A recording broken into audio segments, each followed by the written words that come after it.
Lucifer is one of the Mhm. most misunderstood terms in general, not only when it comes to Freemasonry. A lot of people are confused about what it means. Where does the name Yeah. come from? So I want to ask you, who is Lucifer, or what does Lucifer represent? And is Freemasonry Luciferian?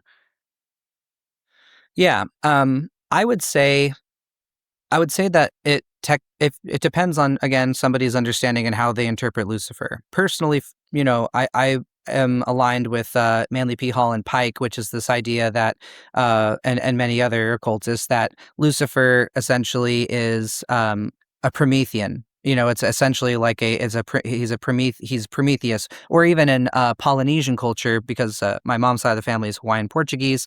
We have Maui, and Maui is exactly the same thing. He's Prometheus. He went and he took fire from the gods and brought it down to mankind. And essentially, by giving us fire, he gave us not only obviously our way of being able to create society, which is good, but it's also bad, right? Because society also takes us out of nature, and it essentially strips us of our purpose. So it's illuminating, but it's also simultaneously concealing, because once you have the creature comforts of society, that just is going to come with its own set of problems, right? And like, now you've detached yourself, and now you're not going to be as close to God. You've left the Garden of Eden, so to speak, to create society, which is a shame, because again, the Garden of Eden was perfect. The garden was great. It was perfect, right? Like, when you look at like Native American society, you know what I mean, and like what American colonization did to their way of life, now they're dying. They have all kinds of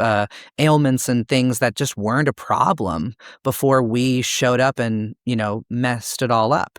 So it's this idea of like, that the dispensation of light can be a good thing. This dispensation of light can be very wonderful, but also comes with the downfall of pride, with the fall of man as well. So it's like, it's a good thing, and it's also Lucifer is good, but he's also evil at the same time. Very demiurgic, in a certain sense as well, and this idea that, like, again, this beautiful, people can hate on the demiurge, but like life, this life experience, it comes with suffering, yes, but it also comes with some of the most orgasmic, beautiful experiences that you can possibly have. Angels don't get to eat chocolate, but I get to eat chocolate.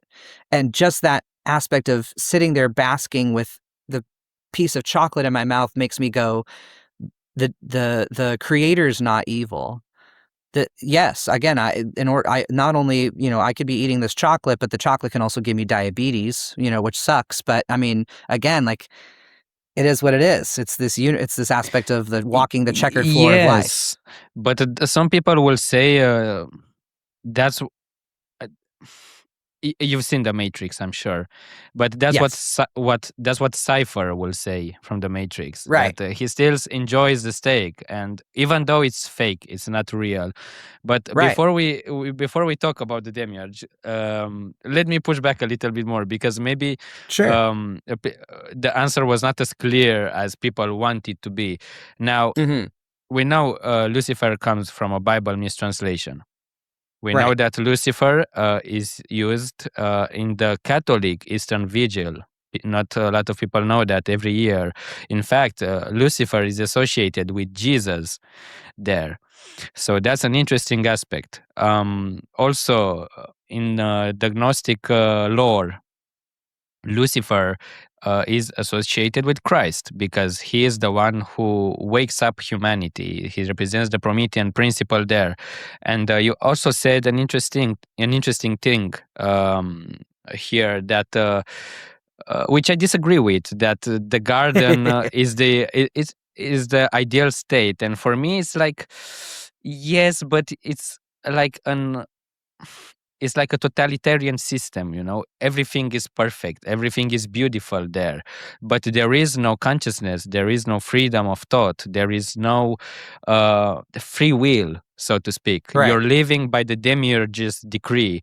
And like Adam and Eve in the garden are not even aware that they are naked. They are living essentially like animals, because you could say animals still enjoy this primordial state of bliss, that they partake in nature without consciously knowing precisely what they're doing.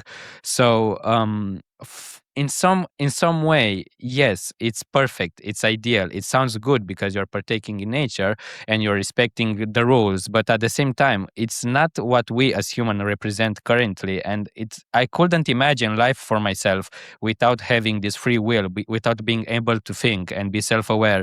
So from my perspective, I'm opposed to that. But I want to go back to this idea of Freemasonry being Luciferian, because we have Albert Pike mentioning Lucifer in his writings, and a lot of Freemasons refute that. So it's important to establish what Lucifer represents before we associate Lucifer with Freemasonry. So I want you to clarify that for me. If the Masonic light, because it's also a symbol present, the dispensation of the light, is this light the Luciferian light, or is like a raw force that must be transmuted and must be brought into balance?